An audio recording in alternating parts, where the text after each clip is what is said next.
প্রিয় সাংবাদিক বন্ধুগণ, আপনারা সবাই জানেন যে আজকে জুলাই আগস্টের যে সমস্ত হত্যাকাণ্ডের হটস্পট ছিল তার অন্যতম প্রধান হটস্পট ছিল চানখারপুল এলাকা।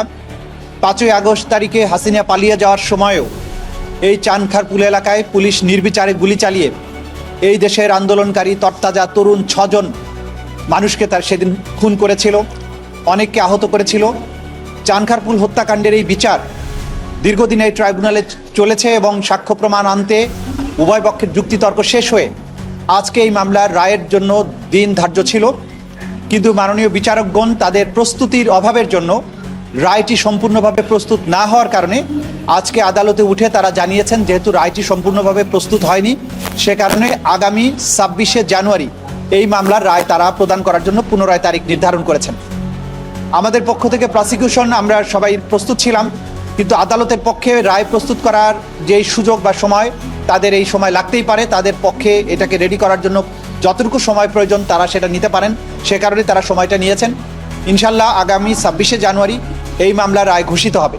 কিন্তু আমরা প্রসিকিউশনের পক্ষ থেকে আপনাদের মাধ্যমে দেশবাসীর কাছে যে বার্তাটা দিতে চাই সেটা হচ্ছে, জুলাই আগস্টে যেভাবে বাংলাদেশে মানবতা বিরোধী অপরাধ সংগঠন করা হয়েছে, যারা ক্ষমতায় টিকে থাকার জন্য দানবের ভূমিকায় অবতীর্ণ হয়েছিলেন, যারা নির্বিচারে এই দেশের নিরস্ত্র নিরীহ তরুণ যুবক এবং শিশুদেরকে হত্যা করেছে, এই হত্যাকাণ্ড করে যে পার পাওয়া যাবে না সেই বার্তাটি আমরা আপনাদের মাধ্যমে জাতির কাছে দিতে চাই। এই সরকার, অন্তর্বর্তী সরকার বিপ্লবোত্তর পরিবেশে দায়িত্ব নেয়ার পরে অঙ্গীকার করেছিলেন জুলাই আগস্টে যত মানবতা বিরোধী অপরাধ হয়েছে তার সঠিক এবং সুষ্ঠু বিচার তারা নিশ্চিত করবেন। সরকারের এই অঙ্গীকার বাস্তবায়নের প্রতিফলন হচ্ছে এই ট্রাইব্যুনাল এবং এই বিচার। সেটা সমাপ্ত হয়েছে, রায়ের পর্যায়ে আছে, রায় হবে এবং ন্যায় বিচার নিশ্চিত করা হবে। সুতরাং ভবিষ্যতে ক্ষমতায় টিকে থাকার জন্য রাষ্ট্রের যন্ত্রকে ব্যবহার করে সিভিলিয়ানদের উপরে, নাগরিকদের বুকে গুলি চালানোর দুঃসাহস ভবিষ্যতে কোনো শাসক বা স্বৈর শাসক কখনো যাতে না দেখায়, এই বিচারগুলো হবে তার দৃষ্টান্ত। আজকে এখানে শহীদ পরিবারের সদস্যরা উপস্থিত আছেন, তারা প্রতিনিয়ত বিচার দেখার জন্য অপেক্ষা করেন। আমরা হয়তো একটা নিউজ জানার জন্য বাসায় ফেরত যাব, কিন্তু এই শহীদের স্বজনেরা তারা এক বুক হাহাকার এবং হতাশা নিয়ে সবসময় প্রতিদিন বাসায় ফেরেন, শূন্যতা নিয়ে বাসায় ফেরেন। এই শূন্যতার একটা অন্তত উপশম হবে যেদিন এই অপরাধীদের একটা ন্যূনতম বিচার এই জাতি দেখতে পাবে। ইনশাল্লাহ সেটার দ্বার প্রান্তে আমরা আছি। 26শে জানুয়ারি এই রায়টা ঘোষিত হবে। আমরা বলেছি আমাদের আর্গুমেন্টের মাধ্যমে উপস্থাপিত সাক্ষ্য প্রমাণ, অন্যান্য যাবতীয় এভিডেন্স, লাইভ উইটনেস সব কিছু মিলিয়ে আমরা অকাট্যভাবে এই আসামিদের বিরুদ্ধে অভিযোগগুলো প্রমাণ করতে সক্ষম হয়েছি। ইনশাল্লাহ এই অপরাধীদের সর্বোচ্চ সাজা নিশ্চিত হবে বলে আমরা দৃঢ়ভাবে আশাবাদী। আর এরপরে বাকিটা তো আদালত নির্ধারণ করবেন। এটা আদালত তার ন্যায় বিচার, বিজ্ঞতা, তার আইনের জ্ঞান সবকিছু প্রয়োগ করে, ন্যায়পরায়ণতা প্রয়োগ করে তারা রায় দেবেন, সেটা তাদের সম্পূর্ণ এখতিয়ারের মধ্যে।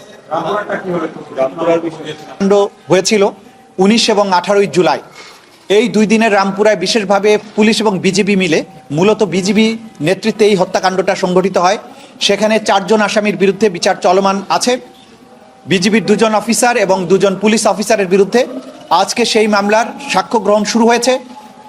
চিফ প্রসিকিউটরের সূচনা বক্তব্যের মাধ্যমে সেটার সূচনা হয় এবং আজকে 1 নম্বর সাক্ষী বিশ্বজিৎ রাজবংশী, তার পিতা গঙ্গাচরণ রাজবংশীর হত্যার ব্যাপারে সাক্ষ্য দিয়েছেন। তিনি সাক্ষ্য দিয়ে বলেছেন যে 18ই জুলাই তার পিতাকে বিজিবি সরাসরি বুকে গুলি করে হত্যা করে রামপুরা ব্রিজের পাশে ওয়াসা গেটের সামনে, এবং সে ব্যাপারে যারা যারা গুলির সাথে সম্পৃক্ত ছিল সেগুলোর ব্যাপারে তিনি বিস্তারিত সাক্ষ্য দিয়েছেন। তাকে জেরা করার জন্য আগামী 25 এবং 26শে জানুয়ারি দিন ধার্য করা হয়েছে। ইনশাল্লাহ এই মামলারও আনুষ্ঠানিক যাত্রা শুরু হয়েছে।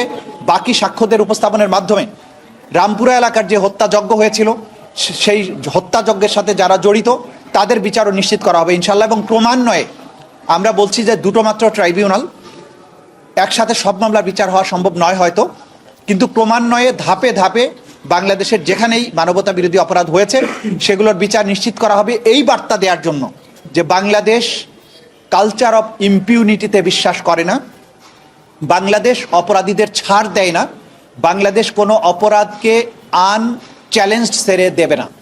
প্রত্যেক অপরাধের বিচার হবে, অপরাধী তার প্রাপ্য শাস্তি পাবেন এবং ভবিষ্যতে অপরাধের রিকারেন্স বন্ধ হবে।